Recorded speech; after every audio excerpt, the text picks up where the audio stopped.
ભગવાન મારા કાના મળી, કાનાના રૂપમાં તમે મળી ગયા મને.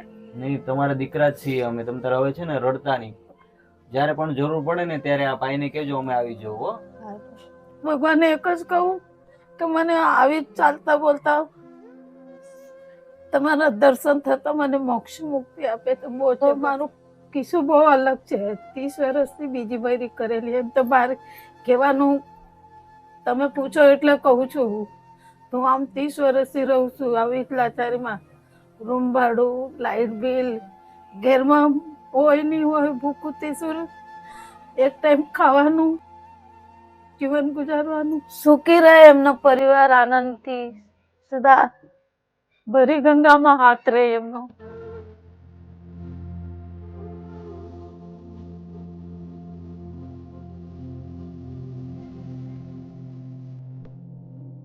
નમસ્કાર, જય શ્રી કૃષ્ણ દોસ્તો. આજે ફરી એકવાર એક વિધવા પરિવારને મળવા માટે આવ્યા છીએ. અને પરિવારની વાત કરીએ તો કમલાબા કે જેઓ એકલા ઘરમાં રહે છે અને પરિવારમાં આગળ પાછળ કોઈ નથી. માતાની ઉંમર કે 62 વર્ષની ઉંમર છે અને આટલી મોટી ઉંમરમાં એકલા રહે છે અને કેટરસમાં કોઈ પણ રસોઈનું કામ હોય તો કામ કરવા જાય અને પોતાનું ઘર ગુજરાન ચલાવે છે. પણ દોસ્તો અત્યારે આ ઉંમરના લીધે કામ પણ નથી થતું. ઉંમર એટલી મોટી છે અને સાથે સાથે ઘરનું એક ભાડું હોતું હોય છે, ઘરનું લાઇટ બિલ હોતું હોય છે, ભાડાના ઘરમાં રહે છે અને આટલી ઉંમરે આ બધું મેનેજ કરવું બહુ અઘરું થતું હોય છે. તો ચાલો કમલાબા સાથે વાતચીત કરીએ અને તમને બતાવવાનો પ્રયત્ન કરીએ કે કમલાબાના ઘરમાં કઈ કઈ મુશ્કેલીઓ પડે છે અને શું શું તકલીફો સાથે જીવન જીવી રહ્યા છે. તો ચાલો એમની સાથે વાતચીત કરીએ. માજી, શું નામ છે તમારું? મારું નામ કમલાબેન છે. કમલાબેન છે. અને પરિવારમાં કોણ કોણ છે? મને સંતાન નથી, કોઈ નથી. ઘરવાળા ઓફ થઈ ગયા છે. સગા તો આમ બધા દૂર રહી ગલી મોહલ્લામાં. પણ મારે પોતાને જીવન ગુજારવાનું. એકલા જ રહ્યો છો તમે? હા, એકલા જ રહું. સંતાન પહેલેથી કોઈ નથી તમારે? સંતાન મને પહેલેથી કશું વાર થઈ ગઈ તો નહીં મળે. તમારા દાદાને શું થયેલું? એમને તો ઓફ થઈ ગયા. આપણા કોરોનામાં હતા ને ત્યારે.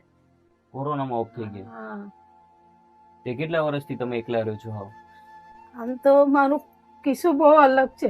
30 વર્ષથી બીજી બૈરી કરેલી. એમ તો બહાર કહેવાનું તમે પૂછો એટલે કહું છું. હું આમ 30 વર્ષથી રહું છું આવી લાચારીમાં.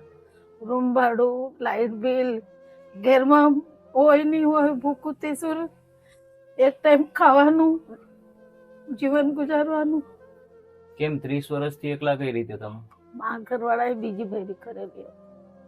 તમે કે કીડી મૂંગીનો જીવ છોડો તો ઘૂંટી લેવાનું.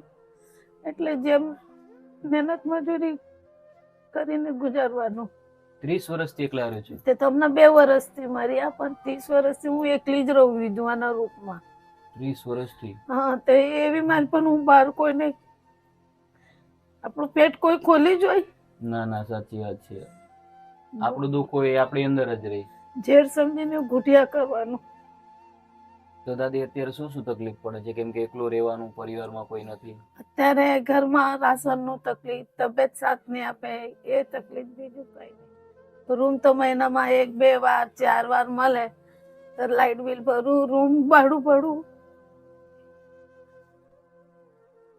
અને સાથે સાથે 30 વર્ષથી શું કામ કરો છો તમે?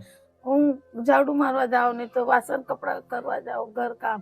એ બી તો થાય નહીં એટલે હું ઘેરે રહું. રસોડામાં મહિનામાં 2 વાર મળે, 4 વાર મળે. ચોમાસામાં તો હું ઘેરે જ રહું. તો દાદી, આ ભાડું બધું કઈ રીતે મેનેજ કરો? પછી કામ આવે ત્યારે કાટકસર કરીને ભરવું પડે આગળ પાછળ. ને સાથે સાથે એકલું ઘરમાં રહેવું, કેમ કે કોઈ દીકરો નથી, તમારા પતિ નથી, કેવું લાગે? કેમ કે આખો દિવસ પણ હવે હું કરે એવું જીવન ગુજારવું. કઈ કીડી મૂંગીનો જીવ છોડો છે તો ઘૂંટી લેવાનું. સાચી વાત છે. હું તો ભગવાનને એક જ કહું કે મને આવી ચાલતા બોલતા તમારા દર્શન થતા મને મોક્ષ મુક્તિ આપે તો બહુ છે બસ.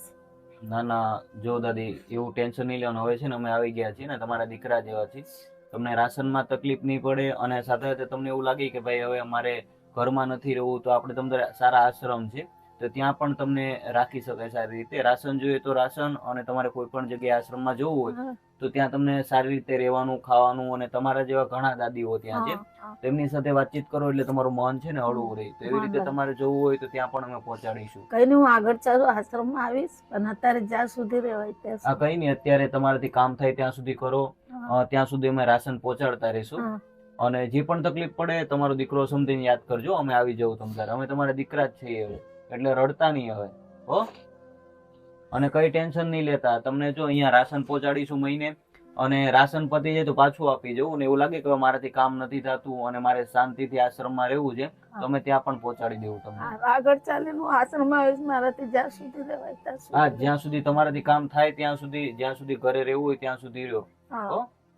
ભગવાન મારા કાનાના રૂપમાં તમે મળી ગયા મને. નહીં, તમારા દીકરા જ છીએ અમે. તમે તારે હવે છે ને રડતા નહીં. જ્યારે પણ જરૂર પડે ને ત્યારે આ ભાઈને કહેજો, અમે આવી જવું, હો. હા. અને સાથે સાથે અત્યારે ઘરમાં રાશનમાં શું શું તકલીફ પડે છે? રાશનમાં ચાય, શક્કર, તેલ, મીઠ એવું નથી અત્યારે? અત્યારે તો છે થોડું ઘણું. કઈ નહીં, તો અમે રાશન અત્યારે પહોંચાડીએ છીએ તમને, હો. દાદી, ઘરનું ભાડું કેટલું છે અત્યારે? ઘરનું ભાડું 1500 છે 1500 રૂપિયા ભાડું, અને 400 રૂપિયા લાઈટ બિલ. 400 રૂપિયા લાઈટ બિલ. હા. અને સાથે સાથે તમે કેટલું કામ કરી લ્યો દાદી? હું મહિનામાં 250 રૂપિયા રોજ છે આ કેટેસમાં. આ રસોડામાં લગ્નના પાર્ટીઓ જાય ને એમાં 250.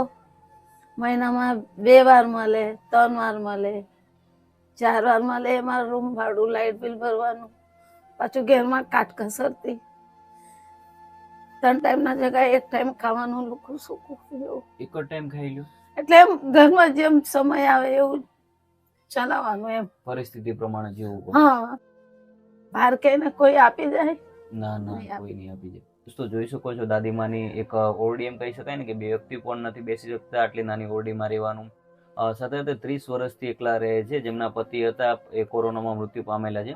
પરંતુ 30 વર્ષથી દાદી છે કે જેમના પતિ હતા કે જે બીજી પત્ની સાથે રહેતા હતા. એમ કહી શકાય ને કે આ દાદી અંદર બહુ દુઃખ છુપાયેલું હોતું હોય છે, કેમ કે 30 વર્ષથી એકલું રહેવું. આ આ તો ઓરડી તમે બધું પૂછ્યું એટલે નહીં તો હું મારા સ્વામીના કૃપાથી હું કોઈને જ વાત નહીં કરું. ઝેરના જેમ ઘૂંટિયા કરવાનું. ના ના, એટલે દાદી કેવું છે, ઘણી વાર તમે લોકોનો શેર બતાવો ને તો તમારું મન હળવું થાય. સમજ્યા? પણ કોઈ હસી ઉડાવે, કોઈ આ બધા સારા નહીં હોય એમ. કઈ નહીં દોસ્તો, જોઈ શકો છો કઈ પરિસ્થિતિ સાથે જીવી રહ્યા છે. હું તમને રૂમ બતાવવાનો પ્રયત્ન કરી. આટલી નાની રૂમમાં રહેવાનું, એકલા રહેવાનું. ખાસ કરી તો કોઈ પણ માણસ એકલો રહેતો હોય તો અંદરથી મગજમાં વિચારો ખરાબ આવતા હોતા હોય એ તો છે. પર પણ તે ગુરુનું નામ લેવાનું, કદમ ઉઠાવવાનું. તો આવી પરિસ્થિતિ સાથે જીવી રહ્યા છે. આટલી નાની ઓરડીમાં તમને હું ઘણું ગેસ અને આટલી નાની રૂમ બતાવવાનો પ્રયત્ન કરી. આટલી નાની રૂમમાં રહી રહ્યા છે. તો તમારાથી જે પણ થાય બનતો સપોર્ટ કરજો. ખાસ કરીને ઘરનું ભાડું 1500 રૂપિયા છે, 400 રૂપિયા જેટલું લાઇટ બિલ આવતું હોતું હોય છે. સાથે સાથે મહિનાનું રાશન જોતું હોય છે, 4-5 હજારનું. જે પણ હોય તે નાનો મોટો ખર્ચો હોતો હોય છે ઘરમાં. તો કોઈ પણ રીતે સપોર્ટ કરવા માંગતા હોય તો નીચે હેલ્પલાઇન નંબર આપેલો છે, મારો કોન્ટેક્ટ કરો. આપણે બધા જ સાથે મળી અને દાદીમાના જીવનમાં બદલાવ લાવવાનો પ્રયત્ન કરીએ. તો મળીએ છીએ એક નવા વિડીયોમાં અને વ્યક્તિ સાથે, ઉમેદ સાથે, એક નવા વિચાર સાથે. જય હિન્દ, જય ભારત. આ જે કીટ છે કે જે હિંમતભાઈ ધનગઢ છે કે જેમના પરિવાર દ્વારા આપવામાં આવી છે. હિંમતભાઈ ધનગઢનો ખૂબ ખૂબ આભાર, કેમ કે આવા ઘણા વિધવા પરિવાર છે એમને તમે સહયોગ કર્યો છે. આવી ઘણી માતાઓ છે કે જે આવી રીતે ઓરડામાં પીડાઈ રહી છે, જેમનું કોઈ નથી, જેમના પરિવારમાં કોઈ નથી અને એકલા બંધ બારણાની વચ્ચે પીડાય છે. તેમના માટે તમે સપોર્ટ કર્યો છે. તમારો ખૂબ ખૂબ આભાર. આવનારા સમયમાં આવા ઘણા પરિવાર છે જેમની મદદ કરતા રહ્યો. ભગવાન તમને સારું આયુષ્ય આપે. દાદી, શું કહેવા માંગશો હિંમતભાઈને? આજે આ કીટ છે ને તમને હિંમતભાઈ આપી છે, એમને શું કહેવા માંગશો? સુખી રહે એમનો પરિવાર, આનંદથી સદા ભરી ગંગામાં હાથ રહે એમનો.